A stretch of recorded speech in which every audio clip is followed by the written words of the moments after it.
Hey, so this week was our second Sunday of online-only church. Hopefully you're able to check in with us and join us that way. It was also the fourth Sunday of Lent, and I'm finding this really interesting, being caught in this position right now where everything is changing around us, things feel very unstable, and yet to find ourselves in a season where we continue as a community to move through the season of Lent towards the celebration of Easter.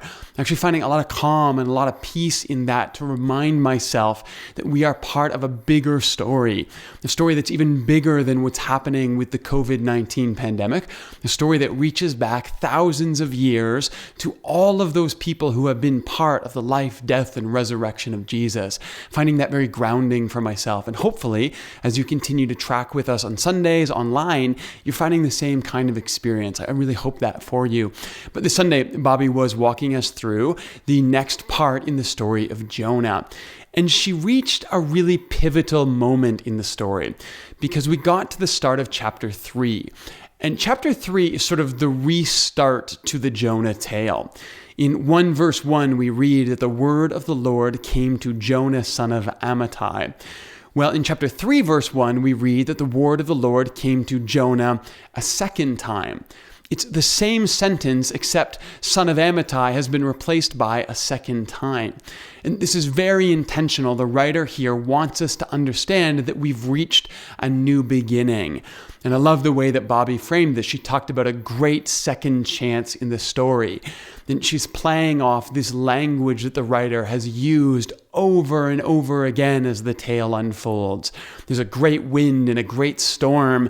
Jonah is called to go to the great city of Nineveh. Eventually, he's thrown overboard and swallowed by a great fish, and a great fear of the Lord grips the sailors. This word gadol that keeps coming up over and over again in the story.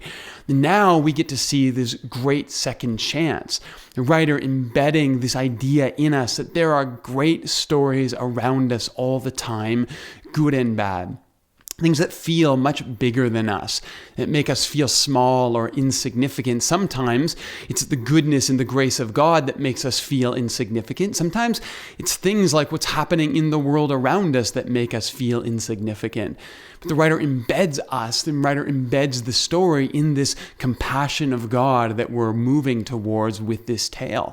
I think that's actually really encouraging, again, to ground ourselves in that we are surrounded by great things all the time, and bigger than all of that is the compassion of God. And this is what we actually see here in this reversal. Because in the second beginning, things are slightly different. Jonah is called again to go to Nineveh, but there's some comparisons and there's some contrasting that's happening here. In chapter 1, we're told that the wickedness of Nineveh has come up before the Lord. The image is sort of the stench of Nineveh coming up before God's nostrils.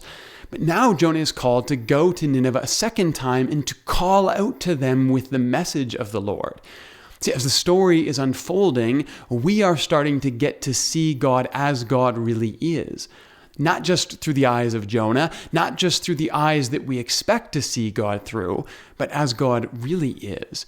And now as Jonah gets closer to Nineveh, as Jonah is brought closer to the people that God wants to reach, all of a sudden we're beginning to see this softness in God, this compassion in God, this grace in God that Jonah is so afraid of.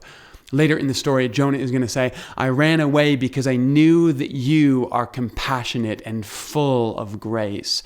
That's what Jonah doesn't want. That's what he doesn't want the Ninevites to receive. And as the story goes, now with this second beginning, we see more of that. We even see it in the message that Jonah is to deliver. He goes to the center of town and he says, 40 days and Nineveh will be overturned. And of course, Jonah is hoping that that means the city will be overthrown, it will be destroyed, it will be turned upside down in the sense of being torn apart. But of course, the Hebrew here is ambiguous, and that's intentional, because it could also be from God's perspective that in 40 days, Nineveh will be overturned in the sense of turned upside down. That their wickedness will become righteousness, that their hurts will become healed, that all of the brokenness in this town, all of that will be made right in the compassion of God. And this is what this second chance is all about. It's the opportunity to see the world with new eyes. It's not just that the story begins again, it's that the story begins again with a new awareness. And this is the reality for all of us every time we have a second chance. A second chance in a relationship, a second chance at a job, a second chance anywhere we find ourselves in life. We can begin again as if nothing happened. Or we can begin again with new eyes, new awareness, new experience that we bring with us into this moment so that this time will be different. And that's what Jonah is about. Jonah gets the chance to see God in a new way, and he still refuses it. But that doesn't have to be our story. That's the whole point of Jonah. This is us looking back and saying, what if things were different? What if we had chose differently? What if we took all of our second chances, all of those restarts that are happening to us all the time, and we used them well? Right now, the world is being turned upside down in a lot of different ways. And there's hurt and there's heartache that goes along with that. It is not by any means all good. But in that, there will be chances for second starts. Relationships that we might reach out to again and say, can we begin again? And we come with new awareness, new experience, new grace in our voice, in our heart, and we begin all over again. Opportunities for us to say, what is really important to us now? As we come out the other side of this pandemic that's turning the world upside down, will we be the same people that we went into it with? Will we still be concerned primarily with our bank accounts and our investments, or will we recognize that care, neighborliness, the people that we love, this is the most important resource that any of us have?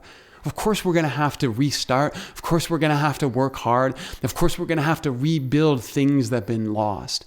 But we can do that now with new experiences, new awareness of God's grace and compassion, new awareness of our need for others as we do it.